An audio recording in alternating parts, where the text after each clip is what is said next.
जय हिंद। आप देख रहे हैं प्रचंड भारत न्यूज। आज हमारे साथ एक खास मेहमान बागेश्वर बालाजी न्यूज के संपादक हिंदू आशीष वर्मा जी हैं। आज हम इनसे बहुत सारे सवाल करेंगे। जब देश विदेश के लोग तमाम बागेश्वर धाम सरकार यानी पंडित धीरेन्द्र की शास्त्री जी के बारे में तमाम सवाल भी उठाते हैं और तमाम सवालों के साथ उन्हें स्वीकार भी करते हैं, उनका सपोर्ट भी करते हैं। उन्हीं में से एक अनन्य भक्त ये आशीष वर्मा जी हैं। आपका बहुत बहुत स्वागत है। हमारा पहला सवाल आपसे ये कि बागेश्वर धाम क्या है? सबसे पहले तो आपको जय सिया राम जी। जय बागेश्वर धाम और पूज्य गुरुदेव भगवान के श्री चरणों में कोटि कोटि नमन करता हूं। और मुझे बड़ा सौभाग्य मिला कि आपके इस चैनल के माध्यम से कुछ गुरुदेव भगवान की चर्चाएं जो आप करना चाहते हैं हम आप तक पहुंचाएंगे। तो आप हमसे सवाल पूछ सकते हैं सर, बताइए। जी, बागेश्वर धाम क्या है? बागेश्वर धाम देखिए, ये आध्यात्म का ऊर्जा केंद्र है और सबसे जो जरूरी चीज़ है वो है आध्यात्म आज के जीवन में। और बागेश्वर धाम की जो मुख्य महिमा है वो वहाँ की है पवित्र धरती और संतों की। वहाँ संत वहाँ पर तपस्या किए और आज की डेट में आप बागेश्वर धाम पूरे विश्व में आप अच्छी तरीके से देख सकते हैं। अगला प्रश्न आप पूछिए। जी, जो सन्यासी बाबा हैं उन्हीं की प्रेरणा से पंडित धीरेन्द्र की शास्त्री जी दुनिया में जो डंका बजा रहे हैं और हिंदू सनातन एकता की बात कर रहे हैं। और आप भी जब जाते हैं वहाँ तो सन्यासी बाबा क्या है, उनके बारे में बताइए। देखिए, सन्यासी बाबा जो हमारे हैं, सन्यासी बाबा 300 समथिंग 25 साल के आसपास उन्होंने बहुत बड़ी तप करके जी अपना जो तप किए, एक पैर पे खड़े होकर के और 125 करोड़ हनुमान चालीसा का निरंतर पाठ किए थे। जी यानी कि आप ऐसे मान लीजिए कि पूरे जीवन का 80% जिंदगी केवल आप उन्होंने हनुमान जी की भक्ति पर निकाल दिया था। जी और उसी जब उम्र शरीर जब छोड़ने का समय आया था सन्यासी बाबा का, उसी समय प्रत्यक्ष यानी कि प्रत्यक्ष दर्शन उनको प्राप्त हुए थे और कृपा कुछ प्राप्त हुई थी, जो कृपा इस समय बागेश्वर धाम में आप लोग देख रहे हैं। जी। तो ये दादा गुरु जी कौन थे? देखिए, दादा गुरु जी हमारे पूज्य गुरुदेव भगवान श्री बागेश्वर धाम सरकार जी हैं जी। उनके वो दादाजी थे, बाबा जिनको हम लोग कहते हैं, हमारे पिताजी के पिताजी। तो वो जितनी भी जो भी गुरुदेव भगवान को जो भी बातचीत होती थी उनके साथ रहते थे। और जैसे जो एक दादा और आपके पोते में जो प्यार होता है वो प्लस साथ में उनके उचित मार्गदर्शन के लिए वो एक महान संत थे। बागेश्वर शिव की महिमा क्या है? बागेश्वर शिव जी की महिमा ये है कि आज हम लोग बागेश्वर धाम जो जानते हैं जी। बागेश्वर धाम, कुछ लोग जानते हैं कि बागेश्वर धाम बालाजी के नाम से है, लेकिन ऐसा तो सत्य है ही। लेकिन जो शिव जी हैं, सर्वप्रथम हम लोग जब जाते हैं मंदिर तो वहाँ पर शिव जी के दर्शन हम लोग को सामने होते हैं, लेकिन लोग बागेश्वर बालाजी की जय भी बोलते हैं, बागेश्वर शिव जी महाराज जी की भी जय बोलते हैं। तो आप हनुमान चालीसा में एक आपको ध्यान दिए होंगे, एक चौपाई है, शंकर स्वयं केसरी नंदन। शंकर भगवान जहाँ हैं वहाँ हनुमान जी हैं।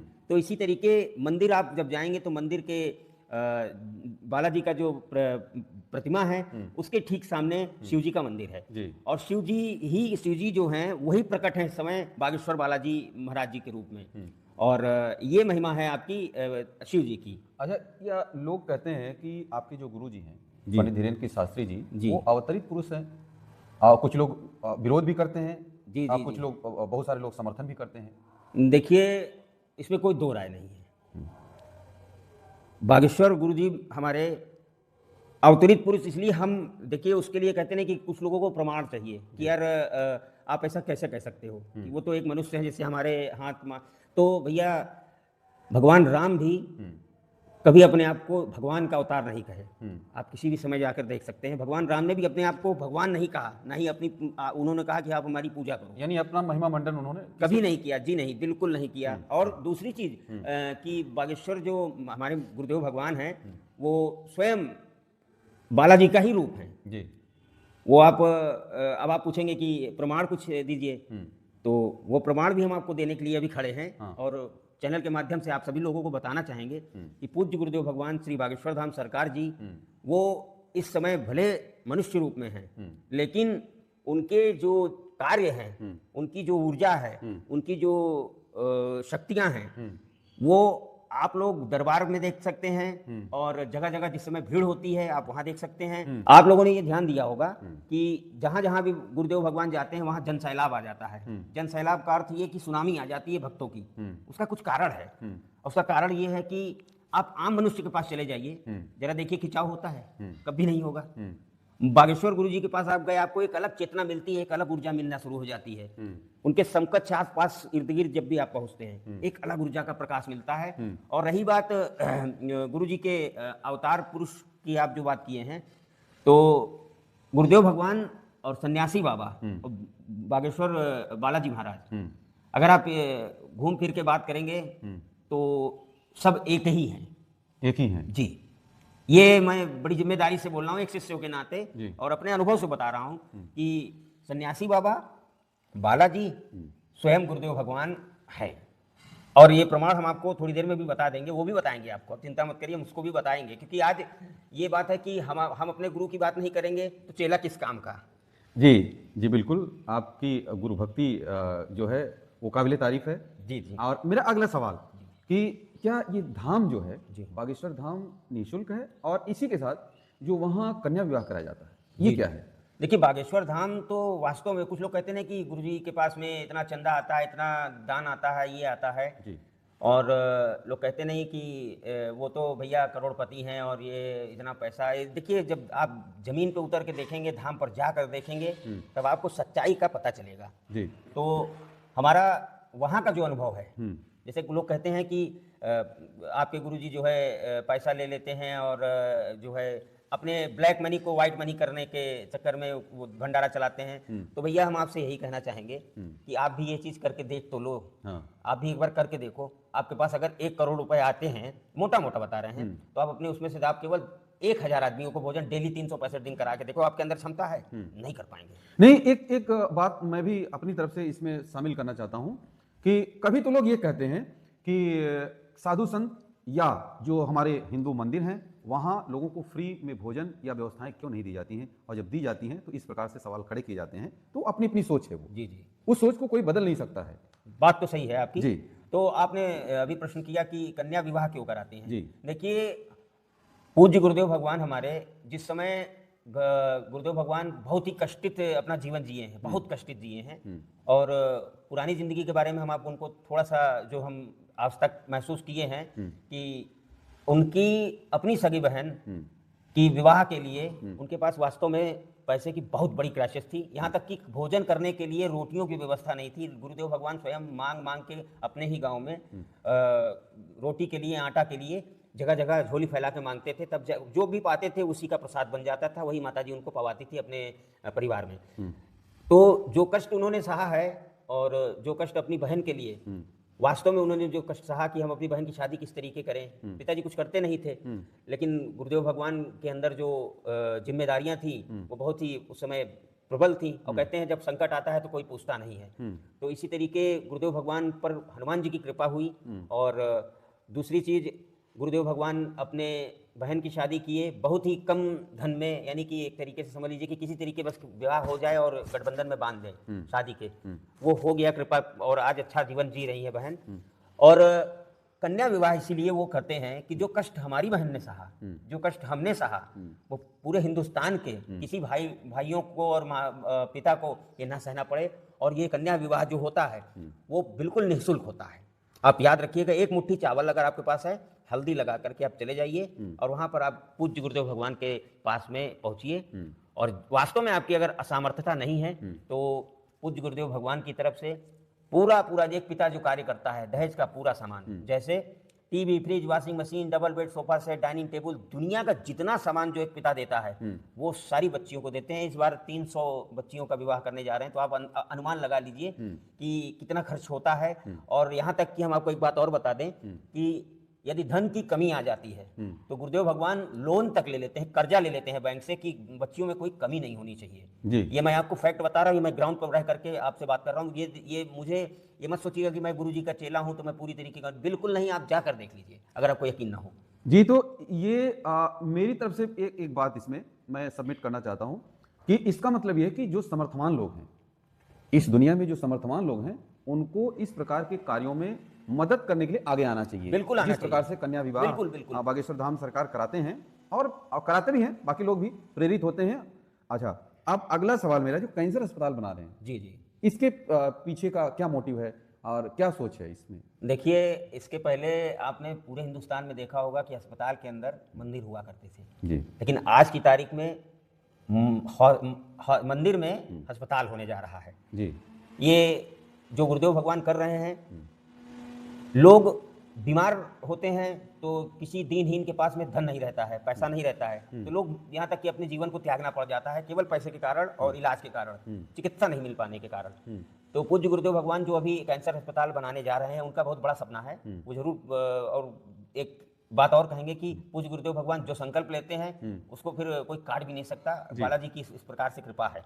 तो ये अस्पताल इसलिए बन रहा है कि जो भी दीनहीन है उनको निःशुल्क इलाज मिले। यानी कि आप वहाँ पर पर्चा में केवल अपना डेटा भरिए, डेटा भर के आप भर्ती हो जाइए। यहाँ तक कि दवाइयों का खर्चा, खाने का खर्चा, पीने का खर्चा, नर्सिंग का खर्चा, डॉक्टर का खर्चा, ऑपरेशन का खर्चा, सारे खर्चे गुरुदेव भगवान के आशीर्वाद से, पूज्य बालाजी सरकार के आशीर्वाद से ये गुरुदेव भगवान करने जा रहे हैं। और जिसमें सैकड़ों बेड की व्यवस्थाएं की जा रही हैं। धीरे धीरे बढ़ता जाएगा, जैसे जैसे सामर्थ्यता मिलती जाएगी, जैसे जैसे हॉस्पिटल और मेडिकल कॉलेज दोनों होगा। जी हाँ, हॉस्पिटल बिल्कुल बिल्कुल। जो अनाउंसमेंट किया गया है जी। ये। और सच्चा गुरु कौन होता है?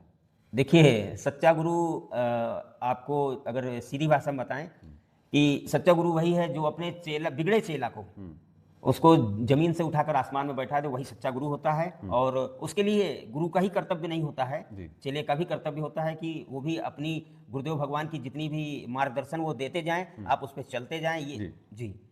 हिंदू राष्ट्र क्यों चाहिए? इसमें बहुत बड़ी लड़ाई चल रही जी है। जी। हिंदू राष्ट्र के लिए, हिंदू राष्ट्र तो बहरहाल अपना देश है ही, 80% हम लोग हिंदू रहते हैं। देखिए, हिंदू राष्ट्र इसलिए चाहिए कि आपसे एक सवाल करेंगे, छोटा सा, हमारा काम है जवाब देना, लेकिन हम आप ही से सवाल करते हैं कि 2014 के पहले क्या आपने कभी इतने संत को देखा? पहला सवाल। क्या आप लोगों ने 2014 के पहले संतों का इतना बड़ा टोला जैसे अचानक से निकलता है देखा? नहीं देखा। भारत पे, पृथ्वी पर आने वाले जो संकट हैं, और वो हम नाम नहीं लेंगे उनका, जिनके वजह से संकट लगातार भारी पड़ रहा है। ये नहीं कि भारत की ही धरती पर हो रहा है, विदेशों की भी धरती पर हो रहा है, ऑस्ट्रेलिया जैसे जगह में हो रहा है, अमेरिका जैसे जगह में हो रहा है, लेकिन करने वाले कोई एक जने रहते हैं। तो उनसे पृथ्वी बिल्कुल एक तरीके कहिए, कहते नहीं कि जब जब धरती पर पाप होता है तब तब भगवान स्वयं पहले नहीं आते, पहले वो संत को भेजते हैं कि जाओ नीचे जाकर के अपने दूतों को, दूत को भेजते हैं कि जाओ पहले नीचे की व्यवस्था देखो कि आखिर में हमने जो बनाया वो सब क्या चल रहा है। तो जब ज़्यादा अत्याचार हुआ तो भगवान ध्यान में आते हुए कि पृथ्वी में जो हमने बनाया ये तो सब बिगाड़ रहे हैं, तो ऐसा है जाकर नीचे व्यवस्था बनाओ। लोग भक्ति छोड़ रहे हैं, लोग संस्कार भूलते जा रहे हैं, लोग व्यभिचार में घुसते जा रहे हैं। तो ये सब चीज़ें अचानक से आपने परिवर्तन देखा होगा भारत की धरती पर। अचानक से आपको प्रेमानंद महाराज जी दिखेंगे, अचानक से आपको देवकीनंदन महाराज जी दिखेंगे, अचानक से आपको अनिरुद्ध महाराज जी दिखेंगे, अचानक से कई संत आपको दिखेंगे। भारत हिंदू राष्ट्र क्यों बनाना जरूरी है? क्योंकि भारत की धरती पर जो सनातन धर्म है वो वास्तव में खतरे में भी आ गया है। खतरे में क्यों आया है ये भी बता दे रहे हैं कि हिंदू अपने स्वयं के धर्म को भूलता जा रहा है, जो सबसे बड़ी दिक्कत है। और पूज्य गुरुदेव भगवान श्री बागेश्वर धाम सरकार जी, हमारे गुरु जी, वो यही कर रहे हैं कि सारे हिंदुओं को जगाएं, और वो वास्तव में नहीं जगेंगे तो भारत को इस्लामिक राष्ट्र बनने से, हम नाम ले लिए वो ठीक है, इस्लामिक राष्ट्र बनने से कोई दुनिया की ताकत रोक नहीं सकती। अगर आज नहीं आप लोग अपनी आंखें खोलेंगे तो कल आपके घर में नमाज भी पढ़ी जाएगी, और कल आपके घर में आपकी बिटिया याद रखिएगा, आप वो क्या बोलते, हिजाब भी पहनाएंगे, नमाज भी पढ़ाएंगे, अजान भी आपको कराना पड़ेगा। नहीं करेंगे तो आपका रलीब गलीब चलिब एक नारा था, बड़ी सीधी सी बात है, कश्मीर में हुआ था, मस्जिदों से ऐलान हुआ था, और उसको आपके घर में भी होगा, आपके मोहल्ले में होगा, आपके पड़ोस में होगा। ये ध्यान रखिएगा, ये चीज इस भविष्य को गुरुदेव भगवान ने ऑटोमेटिक देख लिया, तभी ये सब हो रहा है। ये जो आप प्रक्रिया देख रहे हैं जगह जगह, दिल्ली में बम फूट गया, फलाना हो गया, डॉक्टर हो करके और बड़ी बड़ी विस्फोटक सामग्री, यहाँ तक कि टंकियों में पानियों में जहर मिलाना, ये सब जो प्रक्रिया हो रही है ये पहले भी हुई है।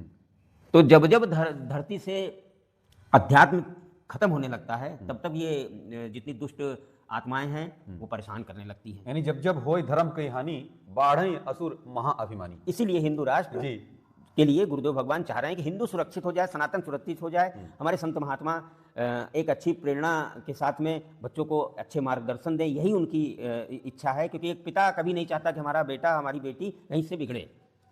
जी हाँ, ये जो हिंदू राष्ट्र की बात हो रही है, हिंदू राष्ट्र में ऐसे कुछ भी नहीं है जिससे कि बाकी लोगों को भगाया जाए। जी जी जी।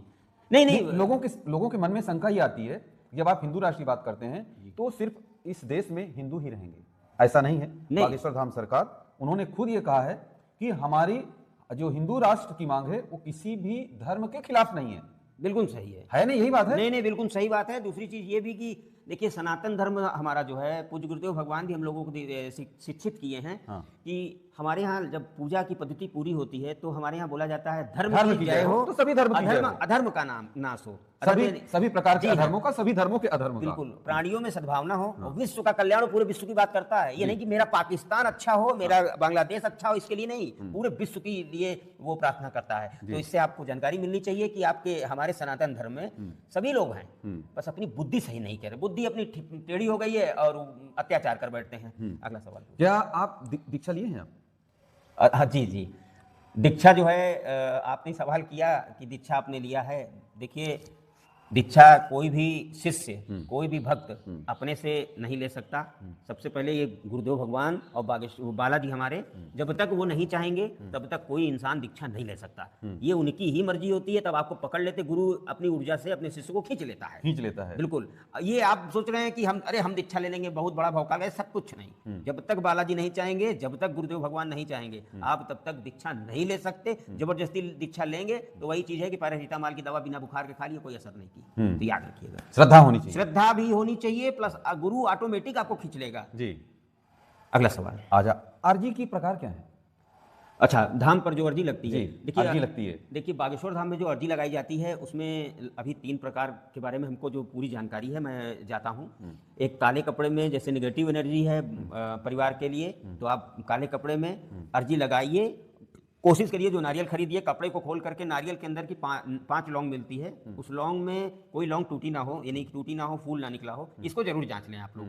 ये तीनों नारियल के लिए है। पहला काला वाला नारियल नेगेटिव ऊर्जा के लिए, जिसे आप भूत प्रेत भी कह सकते हैं, और दूसरा नारियल आपका पीले रंग का होता है, वो जैसे जिनके घर में विवाह की संकट हो गए हैं, कि बिटिया की शादी कई जगह देख रहे हैं लेकिन शादी मतलब हो ही नहीं पा रहा, कहीं ना कहीं से अड़चन आ जाती है, आप धाम पर अर्जी लगाइए श्रद्धा पूर्वक और बालाजी को दर्शन कराइए नारियल के, उसके बाद नारियल फिर बांधिए, तो आपकी ये इसकी विवाह की अर्जी पूरी होती है। और तीसरा नंबर आपका है लाल रंग के कपड़े पे नारियल का जो अर्जी लगती है, वो पूरा वो एक तरीके मल्टी है, उसमें सुख समृद्धि सब कुछ आ जाता है, लेकिन स्पेशल जो मतलब कहते हैं ना कि यार ये बुखार की स्पेशल दवा है, तो उस तरीके ये अर्जी का जो प्रक्रिया है वो लगती है। अच्छा, आप बागेश्वर धाम सरकार के शिष्य होने के नाते जी, जो उनकी शादी की खबरें चलती हैं उनके बारे में क्या जानकारी है आपको? बहुत प्रश्न हो चुका है भैया, ये हमारे गुरुदेव भगवान भी उबिया गए हैं कि ये बातें में कब तक प्रश्न।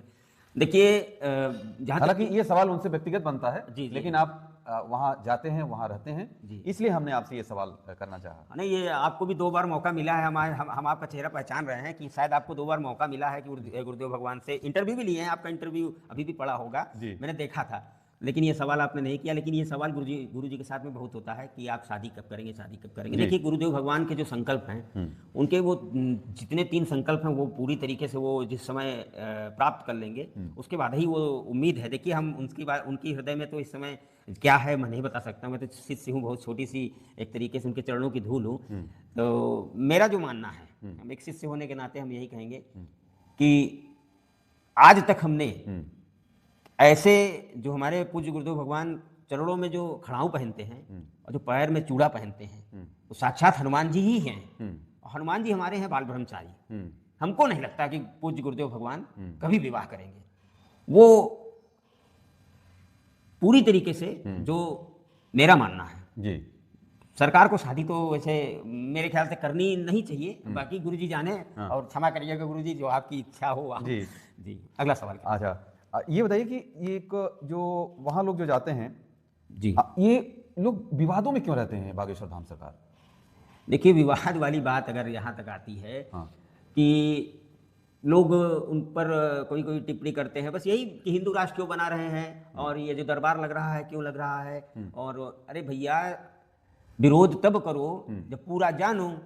आप पहले धाम पर जाओ तो आप जाकर वहां की सब चीजें देखो, तो जब तक आप देखेंगे नहीं, दूसरे के सुनने पे आएंगे तो क्या मतलब है? आपने हवा देखी है? आपने क्या हवा देखी है? नहीं देखी नहीं ना। देखी है। लेकिन महसूस करते हैं ना। इसी तरीके धाम पर जब जाएंगे और वहां की जब महिमा देखेंगे तो आपको वो खुद फील होगा, और चमत्कार वहां आपको खुद दिखाई महसूस, वो एक पावर ऑफ केंद्र बहुत तगड़ा है, और वो महसूस करेंगे आप। तो अगला सवाल आप करिए। जी।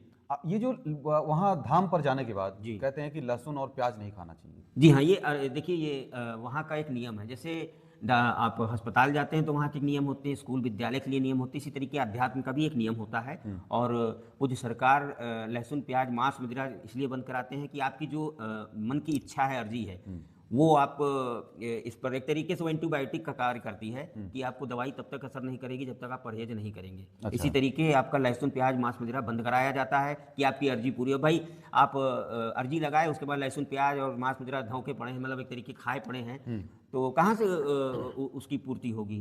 तो इसीलिए लहसुन प्याज बंद किया जाता है। और दूसरी चीज़, ये कोई जानवर नहीं है। लहसुन प्याज एक आपका खाने में सामग्री यूज होती है, तामसिक होती है। ये साधना वाले जितने भी शिष्य होते हैं और साधक होते हैं, उनके लिए स्पेशल रोक है कि आप लोग ना खाएं, उससे जो है मन टेम्परेचर बढ़ता है, और इसीलिए आपका रोक लगाई जाती है। इसलिए रोक लगाई जाती है।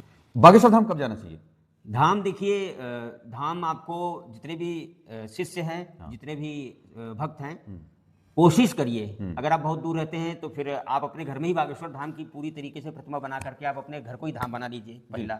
दूसरा, कोशिश करिए कि महीना से 2 महीना 3 महीने के अंदर धाम जरूर जाइए, क्योंकि जो आप लोगों से मिलते हैं, जो आप लोगों से संपर्क में आते हैं, उसमें बहुत सी नेगेटिव एनर्जी आपके बॉडी में आती है, जिससे आपके अंदर का जो शुद्धता है वो खत्म होती है। और दूसरी चीज़, जैसे गुस्सा आना, चिढ़न आना और वासनाओं में आपकी प्रवृत्ति बढ़ जाती है, और जैसे लालच बढ़ जाता है, तो उसके लिए धाम जब जाते हैं तो उसको डीएक्टिवेट कर देता है। इसलिए धाम जाना जरूरी है। और पूज्य गुरुदेव भगवान से मिलना, क्योंकि जब गुरु से मिलते हैं तो एक अलग ऊर्जा और उससे परमाणु निकलते हैं। वो जितने भक्त हैं उनको एक अलग ऊर्जा प्राप्त होती है, और वो इतने दिन तक रहती है। लगभग एक तरीके से पीरियड होता है मोटा मोटा, कि महीना 1.5 महीने तक आप एकदम सोचिए, या तो आप परमानेंट धाम पे रहिए, या फिर आप घर पे बाहर हैं तो आप उसकी ऊर्जा लेते रहिए, जाते रहिए, लेते रहिए। ये जाने की प्रक्रिया सभी भक्तों को जाना चाहिए। यानी वहाँ जाने से एक मोटिवेशन मिलता है, मोटिवेशन मिलता है। और जो वहाँ की ऊर्जा है वो आप में समाहित होती है। सर, कैसे बताया ना थोड़ी देर पहले आपको कि जो हवा है दिखती नहीं है, लेकिन है तो हवा तो है ना, लेकिन आप देख नहीं सकते, महसूस कर सकते। इसी तरीके धाम की महिमा है, जब आप जाएंगे तभी पता चलेगा। अगला सवाल, आपकी नज़र में गुरु को किस रूप में देखते हैं? देखिए, हमारे पूज्य गुरुदेव भगवान हमारे लिए भगवान ही हैं, और वो भगवान हैं, इसमें कोई दो राय नहीं। पूछेंगे कैसे? तो हमारे शास्त्र में भी भगवान ने ही कहा है, ईश्वर ने कहा है कि गुरुर ब्रह्मा गुरुर विष्णु गुरुर देवो महेश्वरा, गुरुर साक्षात परम ब्रह्मा तस्मै श्री गुरुवे नमः। तो हमारे गुरुदेव भगवान स्वयं ब्रह्म है, वो जो कि हर शिष्य को ये मानना चाहिए। हमारा मानना है कि जैसे अचानक से भगवान भी खड़े हो जाएं, गुरु भी खड़े हो जाएं, तो भगवान गुरु दोनों तो है ही एक, लेकिन आपको जो जीवन आपका बदल दिया, जो आपका जो शैली चेंज हो गई आपके जीवन में, आपको जीना सिखाया, तो सबसे पहले तो भैया मैं अपने पूज्य गुरुदेव भगवान के ही चरणों में माथा टेकूंगा, पहला नंबर। दूसरा नंबर, आपने कहा कि आप किस रूप में दिखते हैं, तो हम आपको अब एक लास्ट में आखिरी में बताना चाहते हैं। बागेश्वर धाम सरकार जी, हमारे गुरुदेव भगवान और सन्यासी बाबा के बारे में और बालाजी के बारे में हम आपसे एकदम क्लीन बोलना चाहेंगे। देखिए, क्षमा करिएगा गुरु जी, लेकिन क्या करें, बताना पड़ रहा है। ये राज हम बताना नहीं चाह रहे थे किसी को, लेकिन ये राज हम आज बोलना चाहेंगे। आप अनुभव मत दीजिए, चलेगा, लेकिन हमारे गुरुदेव भगवान को सब जाने। आप कभी धाम जाइएगा, आप कभी धाम जाइएगा और बालाजी की प्रतिमा को आप केवल देखिएगा, जब दर्शन करिएगा, और इधर से आप गुरु जी के चेहरे को मिला लीजिएगा, दोनों चेहरे को आप मिलाइएगा। उसके बाद हमसे बात करिएगा कि अंतर क्या मिला।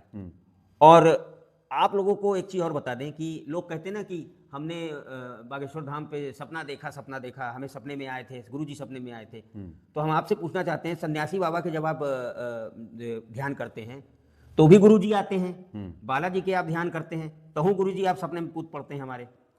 तो आप ये अपने आप से अनुमान लगा लीजिए कि हमको बालाजी की प्रतिमा क्यों नहीं दर्शन में मिल पाती है, हमको सन्यासी बाबा की जो प्रतिमा दर्शन में नहीं मिल पाती है। और जब भी दोनों का ख्याल करते हैं या सपना देखते हैं तो उसमें गुरु जी ही सामने आ जाते हैं। क्यों आते हैं? क्योंकि साक्षात गुरु ही सन्यासी बाबा जी हैं, साक्षात बालाजी का स्वरूप हमारे गुरुदेव भगवान ही हैं। और रही बात, गुरुदेव भगवान ने एक बार सन्यासी बाबा जी के बारे में चर्चा की थी कि सन्यासी बाबा दिखते कैसे हैं। तो सन्यासी बाबा का जो स्वरूप है उन्होंने खुद बताया है कि अचला पहनते हैं नीचे तक, जो कि स्वयं गुरुदेव भगवान पहनते हैं अचला, और आपका मधुर सी मुस्कान है जो कि गुरुदेव भगवान की स्वयं मधुर सी मुस्कान है, और बोली बड़ी प्यारी है जो कि गुरुदेव भगवान की भी बोली बहुत मीठी है, तभी आप लोग इतना चेंज हो जाते हैं। और तीसरी चीज़ सन्यासी बाबा के बारे में बताते हैं, वो पैर में चूड़ा पहनते हैं जो कि स्वयं पहनते हैं, खड़ाऊ पहनते हैं पैर में जो कि स्वयं पहनते हैं, सब कुछ स्वयं करते हैं लेकिन बताएंगे नहीं, फंसाए रहते हैं सबको, पहला नंबर। दूसरा नंबर, आपने कभी ध्यान दिया होगा कि गुरुजी जो भी जब भी अर्जी लगती है, दरबार लगता है, तो उस समय ये हमेशा फंसा के घुमाएंगे, खूब गुरुजी खूब घुमाएंगे कि तुम जो मंदिर में जाके बोल रहे थे वो हमको सब सुना, बालाजी को सब सुनाई देता है, क्या हम बहरे हैं? एक तरफ बोलते हैं बालाजी को ठेल देते, मतलब एक तरफ बालाजी की तरफ ठेल देंगे कि बालाजी ने तुमने वहाँ बोला, और यहाँ गुरुजी को, आखिर में मंदिर में बोला हुआ शब्द, घर में बोला हुआ शब्द गुरुजी को ही क्यों सुनाई देता है? उन्हीं को ही क्यों पता चल जाता है? अरे आपको पता चल जाना चाहिए, हमको पता चल जाना चाहिए, हम क्या सोच कर आए हैं, क्या नहीं सोच कर आए हैं, सब कुछ बता देते हैं, इसमें कोई संशय ही नहीं भैया। वो पूज्य गुरुदेव भगवान, मैं ये कंठी लिया हूँ, ये वास्तव में कंठी लिया हूँ, मैं इसकी कसम खा के कह रहा हूँ कि पूज्य गुरुदेव भगवान को आप मनुष्य हैं रूप में, लेकिन उनको मत सोचिए कि मनुष्य रूप में, वो भगवान ही के रूप में है, क्योंकि वो ऐसे ऐसे अद्भुत कार्य कर रहे हैं, आप सोच नहीं सकते, कल्पना नहीं कर सकते, आपकी सोच जहाँ खत्म होती है वहाँ उनकी शुरू होती है। तो हम तो एक लाइन में यही कहेंगे, पूज्य गुरुदेव भगवान हमारे हैंडपंप हैं। हैंडपंप का अर्थ ये है कि बोरिंग होती है, जितनी नीचे पाताल के अंदर पाइप रहता है, इतना सा हैंडपंप छोटा सा होता है। तो गुरुदेव भगवान हमारे 6 फीट 5 फीट के हैं, लेकिन उनकी जो बोरिंग है बड़ी लंबी अंदर तक है, ऐसे कह सकते हैं जी। यानी गहराई बहुत ज़्यादा गहराई है, उसमें कोई दो राय नहीं जी। बाकी जड़ें बहुत गहरी हैं बागेश्वर धाम सरकार अरे की। उनकी पहुंच भैया, वो श्री प्रेमानंद महाराज जी ने उनको भगवान का पार्षद कहा है जी। और वीडियो में उठा के देख लीजिएगा जी, भगवान का पार्षद। अब इससे बड़ी उपाधि और कहा आप? जी, जी, अब जी। आप उपाधि छोड़ दीजिए, वो है ही। एक अंतिम सवाल आपसे, हाँ पूछ लीजिए सर। कि आपके जो साथी हैं, जो युवा हैं जी उन सबको जी क्या कहना चाहेंगे अपने शब्दों में? देखिए, मेरे जितने भी छोटे भाई हैं और हमारी बहनें हैं, आप लोगों को यही कहेंगे कि हमारे पुराने जीवन के बारे में अगर आप जान जाएंगे तो आप हमको जूता निकाल के मार देंगे, आप हमको पटक के मारेंगे कि यार इतना बेकार आदमी कैसे इस तरीके बदल गया। तो ये पूज्य गुरुदेव भगवान और बागेश्वर धाम सरकार, पूज्य बालाजी की जो आशीर्वाद है, महिमा है, उसके वजह से आज मैं इस लायक हूँ कि यहाँ बैठा दिए गुरुजी और हम बोल रहे हैं। हम नहीं बोल रहे, समझिए उन्हीं की आशीर्वाद से बुलवा रहे हैं, हम कुछ नहीं हैं। तो आप लोग को भी यही कहेंगे, आप लोग जहाँ भी किसी भी टेंशन में हैं, कोई भी परेशानी, कितनी भी बड़ी परेशानी है, आप लोग बागेश्वर धाम जाइए और वहाँ ईमानदारी से, जैसे कहते हैं समर्पण करते हुए भगवान के पास समर्पण कर दीजिए कि आज से तुम हमारे और हम तुम्हारे। तो उसी तरीके आप लोग भी वहाँ जाइए, आपकी एक एक समस्या का समाधान है। नोट कर लीजिएगा, हम आपको मजाक नहीं कर रहे हैं, एक एक समस्या कुछ भी हो, सारी समस्याओं का समाधान। ये नहीं कि हमको प्रधानमंत्री बना दो और करोड़पति बना दो, ये एकदम नहीं, मानसिक दिमागी रूप से ऐसा बना देंगे गुरुजी कि आप जीवन जीना सीख जाएंगे। और आप लोगों से जो लास्ट में यही कहेंगे, जितने हमारे युवा हैं, आप लोग चरित्र और चित्र दो चीज़ होती है, तो आप चित्र में मन ना जा करके चरित्र अपना अच्छा बनाएं, भोजन अच्छा करें और कोशिश करिए और प्रयास करिए कि जितनी नशीली चीज़ें हैं उसको जरूर छोड़ दीजिए। हम आपसे यही प्रार्थना करेंगे। बाकी मैं अपनी वाणी को विराम करूंगा, बहुत देर हो गई है। जी जी, आपको बहुत बहुत शुभकामनाएं और बहुत बहुत धन्यवाद। आज ये लंबा इंटरव्यू चला और आप सभी कमेंट करके अपनी राय जरूर दीजिएगा। जय हिंद। जय सिया राम, जय बागेश्वर धाम।